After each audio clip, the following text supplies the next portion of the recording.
Los Angeles Lakers Darvin Ham at Max Christie yan ang ating pag-uusapan. Final seconds. Bryant for the win. Bang! Takot na takot ang isang Western Conference executive na makaharap ang Lakers sa playoffs. Naayon pa dito ay ayaw daw nito ng kahit anong piraso ng Lakers sa playoffs. Impressive kasi ang ipinakita ng Lakers last season na kahit kasi nanggaling sila ng play-in tournament, ay nagawa pa rin nilang makarating ng Western Conference Finals bago sila masweep ng Denver Nuggets. Sa ngayon ay may record ang Lakers ng 28 wins at 26 losses. At nasa pang 9 seed nga sila sa Western Conference.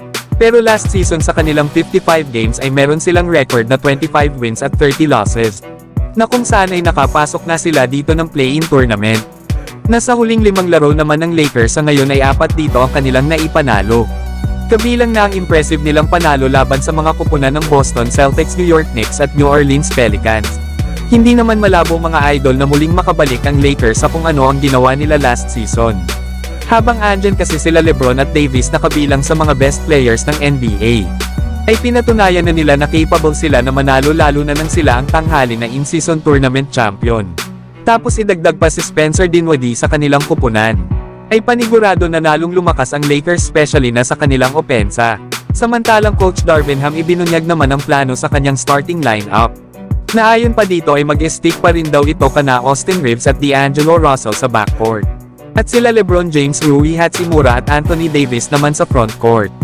Lalo at maganda ang kanilang performance kapag ito ang gamit ni Coach Darvin Ham sa kanilang starting 5. Mas bagay nga daw kasi itong si Hachimura sa Lakers bilang starter. Dahil na nga rin daw ito sa pagkakaroon niya ng versatility sa paggawa ng score isama pa ang kanyang size sa depensa. Ay malaking bagay daw ito para sa Lakers. Kaya kahit bumalik pa si Vanderbilt sa Lakers, ay possible na si Hachimura pa rin ang gawing starter ni Coach Darvin Ham hanggat maganda pa rin ang performance ng kanilang kupunan. Samantalang possible naman na hindi maglaro si Max Christie bukas laban sa Detroit Pistons. Nasa ngayon ay naka-day-to-day ang kanyang status dahil sa right ankle sprain na natamo niya laban sa Denver Nuggets. Ayon kasi kay Coach Darvin Ham ay inaasahan niya daw kasi ito na at least hanggang sa All-Star break mawawala. Lalo at may sense naman daw ito na 2 laro na nga lang sila bago ang All-Star break.